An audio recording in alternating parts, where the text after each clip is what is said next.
come out of nowhere, really. Of course, in La Liga, we know Fabian Ruiz from his time at Real Betis, but we weren't really expecting this from him, nor Vitinha, who, of course, was at Wolves and didn't set the world alight, but at the moment, making an argument for the best midfield trio in the world.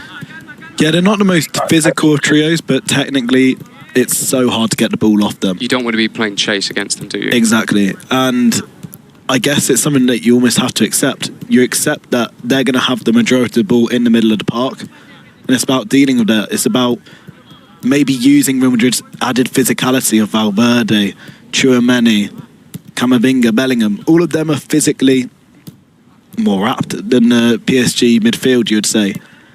But they are so technical. If they have control of the game, it'll be very difficult to get any chances at all, unless it's on the counter-attack. In this three-at-the-back system under Xabi Alonso, a lot of what we've seen is, pretty much camping in the opposition's half, suffocating them, really playing a high line with, as you said earlier, Dean Howson and the other centre-halves pushing into midfield and not giving the opposition any vertical space, really, which has worked very, very well in these games. But could you argue that you have to be really careful of any counter-attack from PSG? And, it's kind of... Would you implement the same system, same high press? I would. And I think I would, because PSG are going to... If you don't go at them, they'll just be patient. They'll play it around you. And I think certainly for the first 20 minutes, they need to get into PSG's faces, start quickly. Fran Garcia, I've loved during this tournament. Bombing up and down on that left side. He's been excellent. He's been a new player under Xabi Alonso.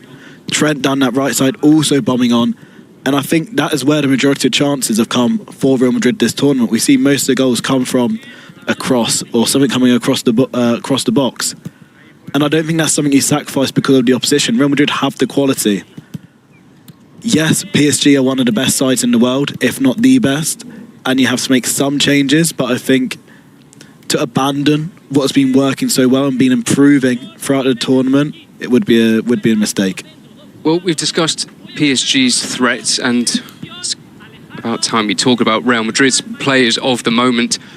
You mentioned one just there, Fran Garcia, who's taken like a duck to water to this wing-back system, hasn't he? And it's perfect, really, for him.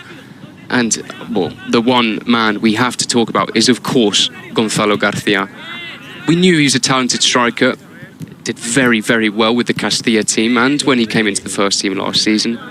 Were you expecting this kind of explosion from him, though, in the Club World Cup? I wasn't expecting such an explosion. I knew he was a good player. I've seen Castilla quite a few times this season, and he stood out above the rest. Obviously, the step up is absolutely huge, and it's quite rare that someone from Castilla makes this instant impact that Gonzalo Garcia has. But I think that's because of the way he plays. He offers something so different, and Vinícius Jr. has really benefited from it, in my opinion. He's had much more almost unselfishness up with him up front. It's almost allowed him to do what he does best without having to accommodate to another forward, like we've seen Mbappe. Obviously, Mbappe is one of the best strikers in the world. We expect to see him return tomorrow. But I think the key to Xabi Alonso, I think Gonzalo Garcia could be part of his future plans, even going forward into next season in the starting 11, because he makes the players around him so much better. And alongside that, he's now scoring goals.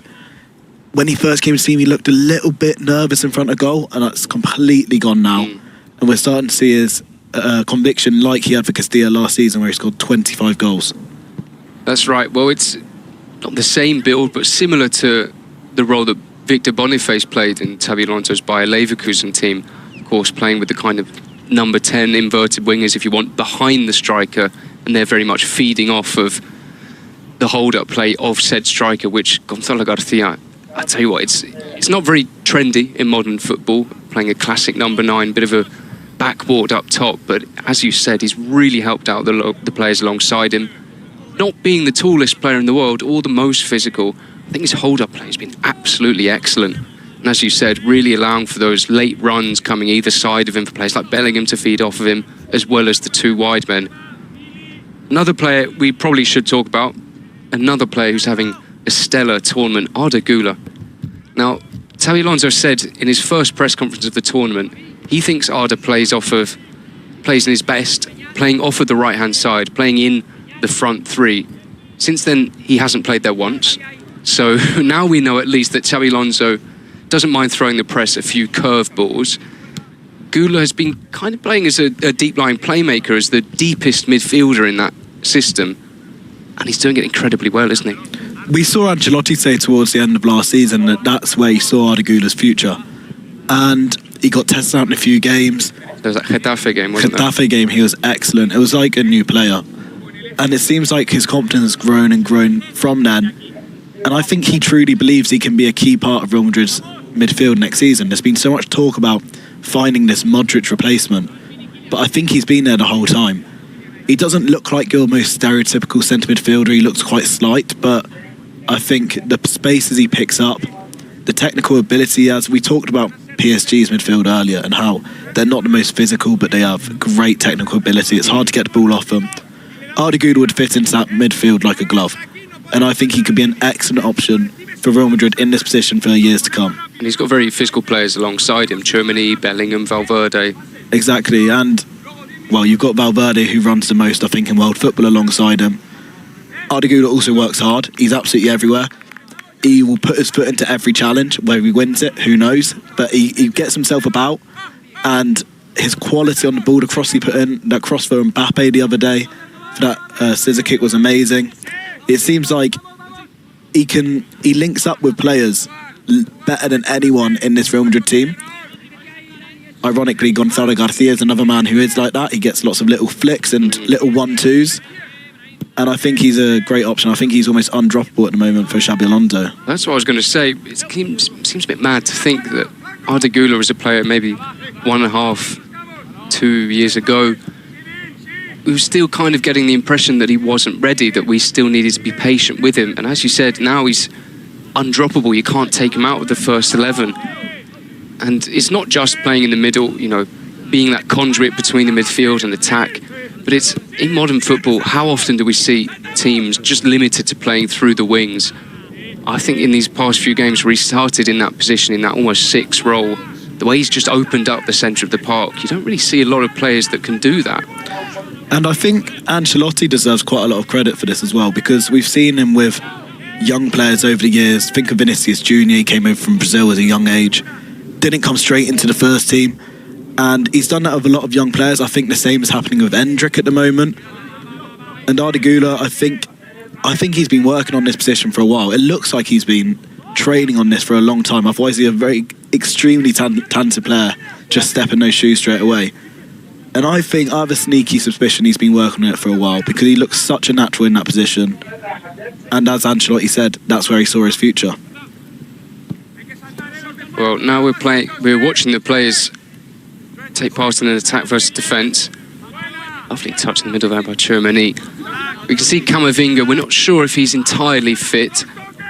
Dani Carvajal, of course, has been back in the matchday squad. Can't wait to see him return.